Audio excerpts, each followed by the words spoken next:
घर अगर रथ है तो पति पत्नी उसके दोनों पहिए, अगर एक पहिया ठीक से ना चले तो घर नहीं चल पाता है। हिंदू धर्म में स्त्रियों को देवी माना जाता है। शास्त्रों के अनुसार पत्नी को विशेष महत्व दिया जाना चाहिए। पत्नी को अर्धांगिनी यूं ही नहीं कहा जाता है। इसका अर्थ होता है आधा अंग, अर्थात पुरुष पत्नी के बिना अधूरा है। पति का आधा अंग पत्नी है। गरुड़ पुराण में पत्नी के गुणों को भली भांति एक श्लोक के माध्यम से बताया गया है। इसमें कहा गया है कि जिस पुरुष के पास गुणों वाली स्त्री है उसे खुद को भाग्यशाली समझना चाहिए। नमस्कार मित्रों, आप सभी का स्वागत है हमारी आज की वीडियो में, जहां हम कहानी के माध्यम से कुछ ज्ञान की बातें आप तक पहुंचाने का प्रयास करते हैं। गरुड़ पुराण के एक श्लोक में बताया गया है कि किन गुणों वाली पत्नी पुरुष के लिए भाग्यशाली साबित होती है। गरुड़ पुराण के श्लोक के अनुसार सा भार्या या गृहे दक्षा सा भार्या या प्रियंवदा, सा भार्या या पति प्राणा सा भार्या या पतिव्रता। गरुड़ पुराण के इस श्लोक में स्त्री के 4 गुणों गृहे दक्षा, प्रियंवदा, पति प्राणा और पतिव्रता के बारे में बताया गया है, जो कि हर स्त्री में अवश्य होने चाहिए। ऐसे गुण वाली पत्नी सुलक्षणा कहलाती है। आज की कथा में हम सभी जानेंगे कि किस श्राप के कारण स्त्री समय से पहले ही विधवा हो जाती है और ऐसे कौन से कार्य हैं जो एक पतिव्रता स्त्री को अपने जीवन में कभी नहीं करने चाहिए, जिसकी वजह से स्त्रियां समय से पहले ही विधवा हो जाती हैं। सभी माता बहनों से निवेदन है कि इस कथा को पूरा अवश्य सुने। चलिए, आपका ज्यादा समय न लेते हुए कथा को प्रारंभ करते हैं। एक बार भगवान श्री राम वनवास के समय अपनी कुटिया में बैठे विश्राम कर रहे थे। तभी माता सीता भगवान श्री राम से पूछती हैं कि हे स्वामी, औरत किस पाप के कारण समय से पहले विधवा हो जाती है? तो भगवान राम कहते हैं, देवी सीता, आज अचानक से तुम मुझे यह प्रश्न क्यों पूछ रही हो? तो माता सीता कहती हैं, प्रभु, आज जब मैं पूजा के लिए फूल तोड़ने गई थी तो मैंने कुछ स्त्रियों को देखा जो देखने में एक ही उम्र की थी, परंतु उसमें से एक औरत विधवा हो चुकी थी और बहुत दुखी जीवन व्यतीत कर रही थी, और बाकी इस उम्र की औरत अपने पतियों के साथ सुख से अपना जीवन व्यतीत कर रही थी। यह दृश्य देखकर मेरे मन में कुछ प्रश्न उठ रहे हैं। हे स्वामी, आप ही मेरे इन प्रश्नों का उत्तर दे सकते हैं। कृपया आप मुझे मेरे प्रश्नों का उत्तर देकर संतुष्ट करें। इस प्रकार माता सीता की बात को सुनकर भगवान राम कहते हैं, हे सीते, तुम्हारे मन में जो भी प्रश्न उठ रहे हैं निश्चिंत होकर पूछो, मैं तुम्हें तुम्हारे प्रश्नों के उत्तर अवश्य दूंगा। फिर देवी सीता कहती है, हे प्रभु, मेरा पहला प्रश्न है, कौन सी स्त्री समय से पहले विधवा हो जाती है और सारी उम्र दुखी जीवन व्यतीत करती है? और मेरा दूसरा प्रश्न है, कौन सी स्त्री को जीवन में कभी सुख शांति नहीं मिलती? और मेरा तीसरा प्रश्न है, वह कौन सी चीज है जो एक पत्नी अपने पति के मांगने पर भी पति को नहीं देती? इस तरह माता सीता के तीनों प्रश्नों को सुनकर भगवान राम कहते, देवी, तुम जिन स्त्रियों की बात कर रही हो उनमें से एक स्त्री समय से पहले ही विधवा होकर अपना दुखी जीवन व्यतीत कर रही है, और वहीं पर अन्य स्त्रियों सुहागन है और अपने पति के साथ खुश होकर सुखी जीवन व्यतीत कर रही है। तुम जानना चाहती हो आखिर ऐसा क्यों है? तो देवी सुनो, मैं तुम्हें इन सभी प्रश्नों का उत्तर एक कथा के माध्यम से देना चाहता हूं। इस कथा को बहुत ही ध्यान से सुनना, क्योंकि आधी अधूरी कथा सुनने वालों को आधा अधूरा ही ज्ञान प्राप्त होता है, जो जीवन में कभी काम नहीं आता। और यदि तुमने ध्यान से सुना तो तुम्हारे तीनों प्रश्नों के उत्तर कथा को सुनने के बाद तुम्हें मिल जाएंगे। फिर माता सीता कहती है, स्वामी, मैं आपको वचन देती हूं कि मैं इस कथा को पूरा सुनूंगी और संसार की समस्त नारियों तक इस कथा को आपके माध्यम से पहुंचाऊंगी। माता सीता की यह बात सुनकर भगवान राम कहते हैं, हे सीता, सबसे पहले मैं तुम्हें उस स्त्री की कहानी सुनाना चाहता हूं जो सुहागन बनकर सुखी जीवन जी रही है। और जिस सुहागन स्त्री की तुम बात कर रही हो वह स्त्री और कोई नहीं बल्कि कौशल नरेश के नौकर की पत्नी है। और वह स्त्री जिस नौकर की पत्नी है, उस नौकर को अपनी पत्नी पर पूरा विश्वास है कि मेरी पत्नी एक चरित्रवान और पतिव्रता स्त्री है, जिसकी प्रशंसा वह नगर में सबसे किया करता है और अपने साथियों से अपनी पत्नी के गुणगान किया करता है। फिर भगवान राम माता सीता से कहते हैं कि हे देवी,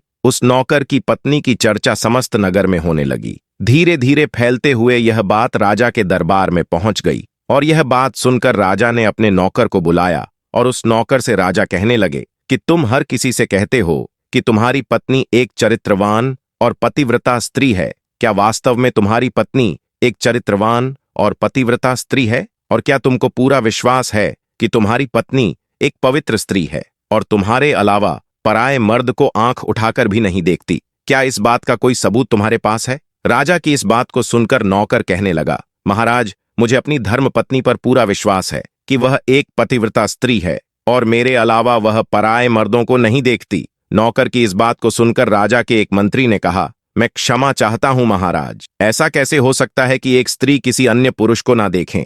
ऐसा तो असंभव है। फिर मंत्री ने राजा से कहा, महाराज, यदि मैं इस नौकर की बात गलत साबित कर दूं और इसकी पत्नी का पतिव्रता धर्म नष्ट कर दूं तो इसे क्या सजा मिलेगी? फिर नौकर ने कहा, महाराज, यदि महामंत्री जी मेरी पत्नी का पतिव्रता धर्म नष्ट कर देते हैं तो आप मुझे फांसी की सजा दे देना, और यदि महामंत्री जी मेरी पत्नी का पतिव्रता धर्म खंडित नहीं कर पाए तो इनको भी कुछ सजा मिलनी चाहिए। नौकर की यह बात सुनकर राजा ने कहा कि मंत्री को भी फांसी की सजा दी जाएगी। मंत्री ने यह बात स्वीकार कर ली और नौकर से पूछा कि मैं तुम्हारी पत्नी से क्या वस्तु लाऊं जिसे तू मान ले कि मैं तेरी पत्नी का पति धर्म खंडित कर दिया? तो नौकर ने कहा, महामंत्री जी, आप मेरी पत्नी से मेरे विवाह के समय पर दहेज में मुझे एक मटका और एक कतार मिली थी, और यह दोनों चीज मेरी पत्नी ने बहुत ही संभाल कर रखी है, क्योंकि यह दोनों चीज एक पतिव्रता स्त्री के लिए सुहाग की निशानी है। यदि तुम यह दोनों चीज मेरी पत्नी से लाकर मुझे दिखा दोगे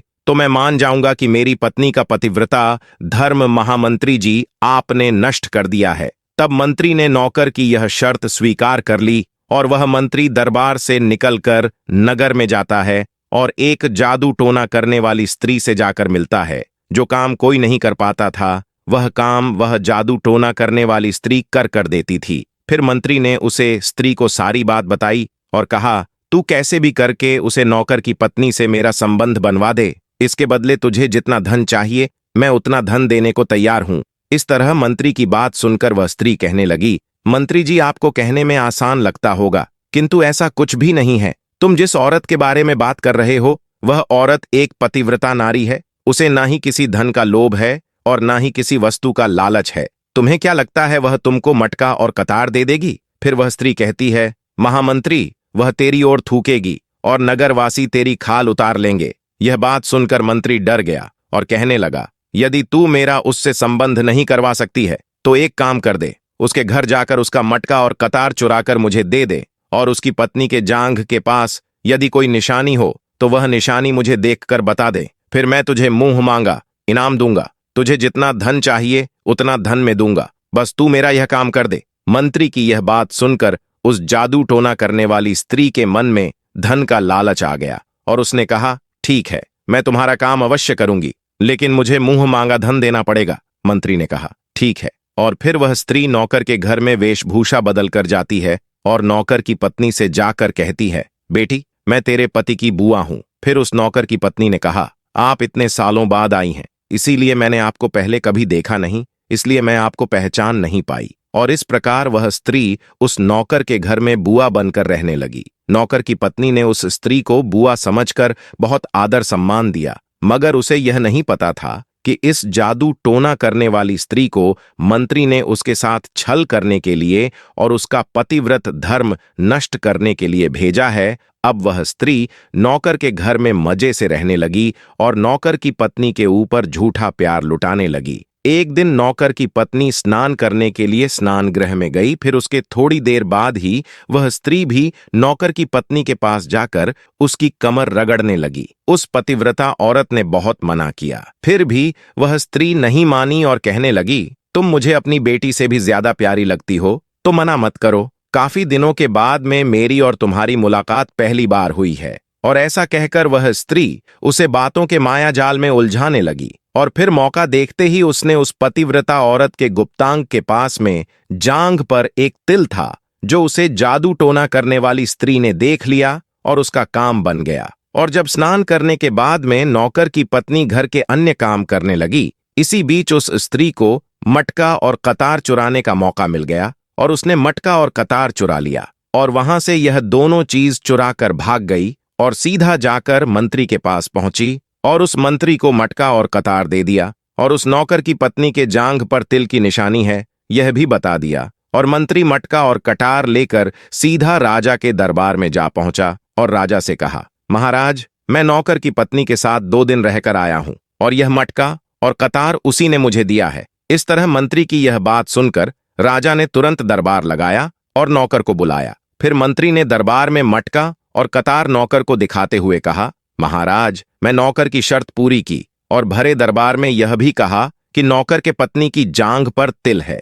यह भी बात सुनकर नौकर मान गया कि वास्तव में आज मेरी पत्नी ने अपना पतिव्रता धर्म पूरी तरह से नष्ट कर लिया है। अब नौकर का अपनी पत्नी से विश्वास उठ गया। फिर राजा ने शर्त के मुताबिक नौकर को फांसी की सजा सुनाई और 21 दिन बाद फांसी देने का आदेश दिया और कहा कि नौकर को 21 दिन के बाद फांसी पर चढ़ाया जाएगा। अब नौकर की मृत्यु के दिन समीप आने लगे। अंततः वह दिन आ ही गया जिस दिन उसे फांसी देनी थी।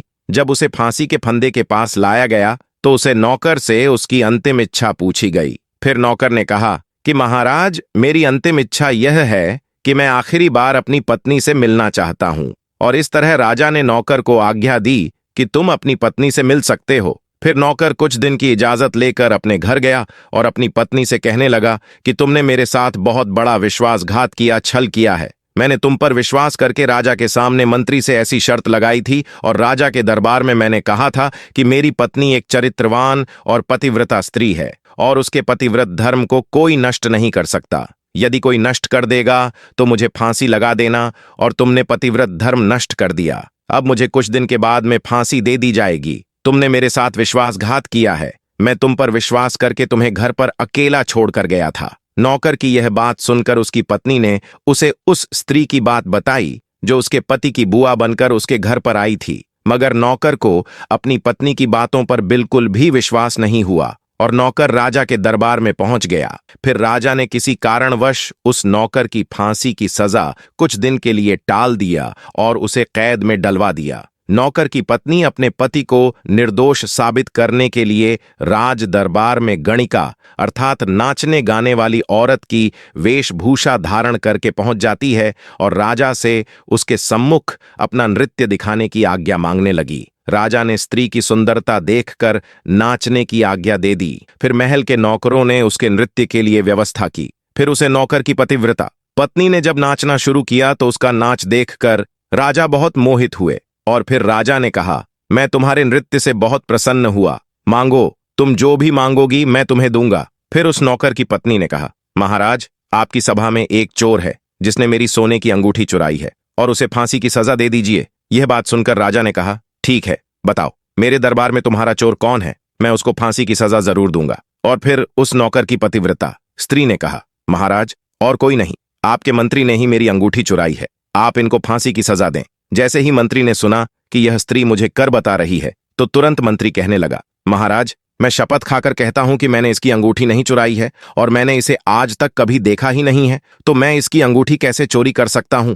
मैंने आज तक इसकी शक्ल ही नहीं देखी है। आज पहली बार मैं इसकी शक्ल देख रहा हूं। जैसे ही मंत्री ने कहा कि मैं इस स्त्री की आज तक शक्ल ही नहीं देखी है तो वह पतिव्रता औरत अपने वास्तविक वेशभूषा में आ गई और कहने लगी, महाराज, इस मंत्री ने मुझे पहले कभी देखा ही नहीं, तो आप इससे यह पूछो कि यह मटका और कतार कहां से लाया है। और मैं इस नौकर की पत्नी हूं जो आपके यहां पर नौकरी करता है और आप मेरे निर्दोष पति को फांसी पर चढ़ाने वाले हैं, इसीलिए मुझे यहां इस गणिका की वेशभूषा में आपके दरबार में आना पड़ा। मैं आपको इस मंत्री की पूरी सच्चाई सुनाती हूं। यह जो आपका मंत्री है, इसने मेरे पास में एक जादू टोना करने वाली स्त्री को मेरे पति की बुआ बनाकर भेजा था और उसने धोखे से मेरी जांघ के तिल का पता लगाया और इस स्त्री ने यह मटका और कतार चुराकर इसको दे दिया और आपके मंत्री ने इसके बदले उसको बहुत सारा धन दिया है और मेरे साथ यही छल हुआ है महाराज,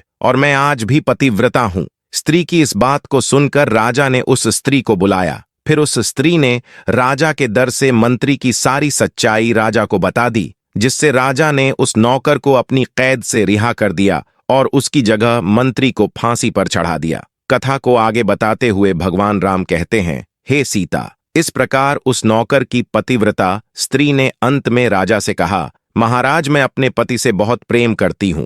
मैं एक चरित्रवान स्त्री हूं और मैं कभी भी अपने मुंह से अपने पति का नाम तक नहीं लेती हूं। इस प्रकार भगवान राम कहते हैं, हे सीते, कथा पूरी हो गई। अब तुम अपने तीनों प्रश्नों के उत्तर सुनो। तुम्हारा पहला प्रश्न था, कौन सी स्त्री समय से पहले विधवा हो जाती है? तो जो स्त्रियां अपने मुंह से अपने पति का नाम लेती हैं और उनको हमेशा नाम से ही बुलाती है, वे स्त्रियां समय से पहले ही विधवा हो जाती हैं और बिना पति के दुखी जीवन व्यतीत करती हैं। क्योंकि यदि कोई स्त्री अपने पति का नाम मुंह से लेती है तो पति की उम्र कम हो जाती है और समय से पहले ही उस स्त्री के पति की मृत्यु हो जाती है और स्त्री समय से पहले ही विधवा होकर एक दुखी जीवन जीती है। बस यही कारण है कि तुम जिन स्त्रियों की बातें कर रही थीं, उनमें से एक विधवा इसी कारण से हुई है और उनमें से एक नौकर की पत्नी थी जो पतिव्रता स्त्री थी। यह स्त्री कभी भी अपने पति का नाम मुंह से नहीं लेती थी, जिसके कारण वह आज भी सुहागन है